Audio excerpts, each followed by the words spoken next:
Ancient Rome, 100 BC. The Roman military considered dental disease a disqualifying condition for active service. Not because of the pain, though the pain was extraordinary. This is not rare. In any collection of ancient skeletal remains, dental disease is the most common pathology found. Every excavated ancient population shows the same pattern: tooth decay, abscess, bone loss, because infected teeth killed soldiers before the enemy could. Pliny the Elder noted that toothache was the most common complaint he ever encountered, more common than wounds. In Rome's legions, dental disease was a bigger problem than enemy weapons for many soldiers. People died from abscessed teeth that migrated into the jaw, the neck, the brain. The pathway from tooth infection to death is Ludwig's angina, jaw swelling into the throat, closing the airway. Before antibiotics, this killed within days of onset. It still kills in low-income countries without access to dental care. Dental disease was the second leading cause of infection, related death for most of human history, after only wound sepsis. This is the history of the toothbrush. The earliest evidence of deliberate oral hygiene goes back 7,000 years. The chew stick, a twig from a tree with naturally antimicrobial compounds, frayed at one end by chewing. Chew sticks appear independently in Egypt, Babylon, India, Africa, the Americas. Every civilization that developed writing also left evidence of the chew stick. The miswak in the Middle East, the neem twig in India, the datan across sub-Saharan Africa, all the same idea. Modern science has confirmed chew sticks have genuine antimicrobial properties. They worked, just not well enough. The Egyptians made tooth powder from ox hooves, myrrh, eggshells, and pumice. Romans cleaned their teeth with urine. The ammonia actually breaks down plaque acids. Disgusting and logical in equal measure, the ammonia in urine genuinely does break down the acids that cause tooth decay. Traditional practices reduced, but could not eliminate dental disease without a mechanical brush and fluoride. Greek physicians in the 5th century BC documented how tooth infections spread into the jaw, neck, and chest. Hippocrates recommended removing infected teeth. The problem was the removal itself. Hippocrates described cases where tooth infections spread to the brain and killed within days. The physician could see the problem. He could do almost nothing about it, and neither could the patient. No anesthesia, no antisepsis.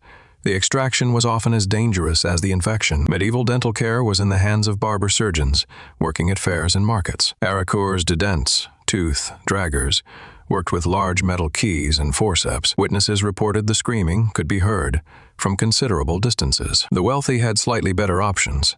Medieval apothecaries sold tooth cloths, linen used to rub the teeth, but archaeological skeletal remains show wealthy medieval Europeans' teeth were not significantly better than the poor. Even the most diligent medieval person was fighting dental disease with tools that couldn't win. The entire medieval dental care toolkit against a bacterial infection that had been killing humans for 100,000 years. In 1498, a Chinese inventor created the first bristle toothbrush, a bamboo or bone handle, hog bristles in holes at one end.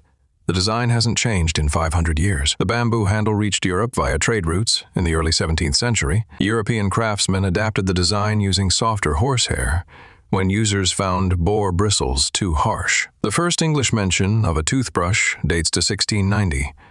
It was a novelty object for the wealthy. Samuel Pepys kept detailed daily records through the 1660s.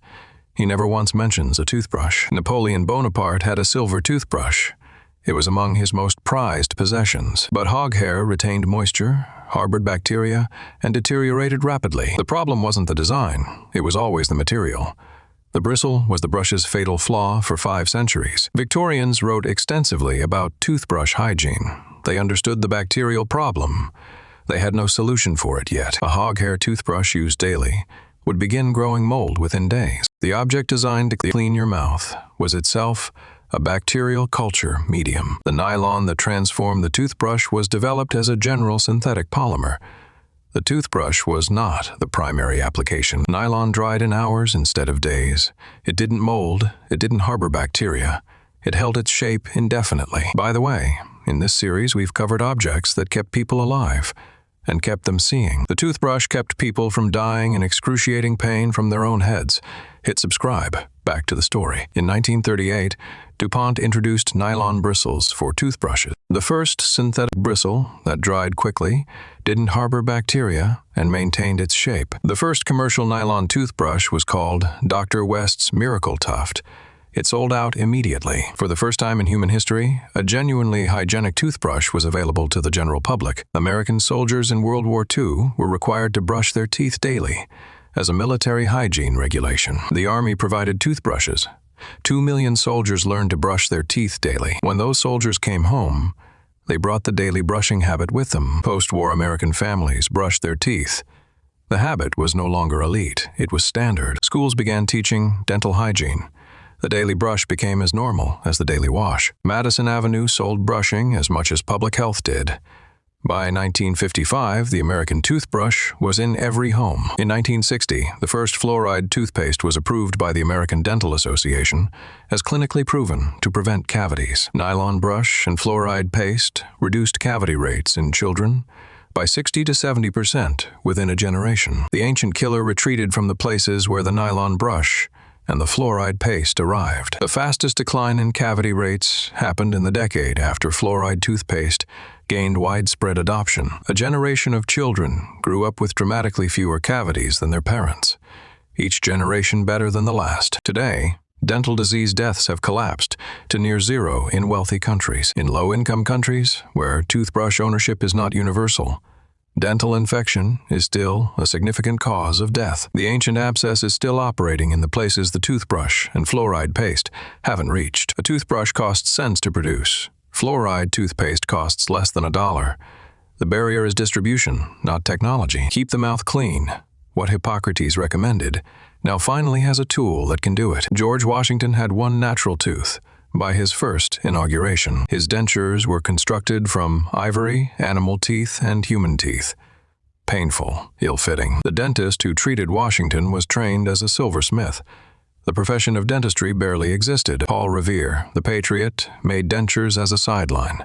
He advertised them in the Boston Gazette. The portraits, showing his set jaw and unusual lower face, are portraits of a man in chronic pain. The difference between Washington's experience and ours isn't intelligence or wealth. It is the nylon bristle and the fluoride molecule. Two inventions, both arriving within 30 years of each other. After 4,000 years of civilization, failed to find them. The ancient killer, still the most prevalent disease on Earth. No longer a death sentence where the brush arrived. 4,000 years, 2 minutes twice a day.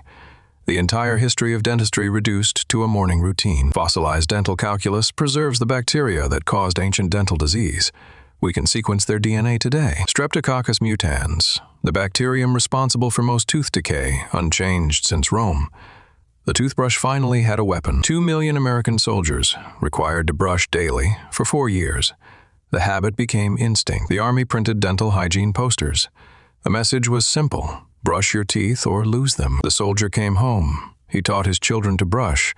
The habit propagated in a single generation. In 25 years, the combination of nylon brush, daily habit, and fluoride paste transformed American dental health. The electric toothbrush, the sonic toothbrush, the app-connected brush that tracks your technique. Still, a handle with bristles. The bamboo handle, the nylon handle, the electric handle. One problem: 5 centuries of refinement. 3.5 billion people, oral disease. The most prevalent health condition on Earth. In wealthy countries, dental disease as a cause of death has disappeared. Prevention is invisible because it works. A generation ago, no cavities was notable. Today, it is unremarkable. The ancient killer retreated without fanfare. 7,000 years of the same instinct. The right tool finally arrived in 1938. 2 minutes, twice a day. The entire history of dying from your teeth compressed into a morning routine. Washington had 1 tooth. You have 32. The nylon bristle is the only reason that is different. The toothbrush is a bamboo handle with hog bristles. Nylon in 1938. Daily in 1945, and it ended a 4,000-year tradition of dying from your teeth. If you learned something today, hit like and subscribe for more hidden histories. Next week, the history of the toilet, the object that solved the other end. Until then, history is everywhere.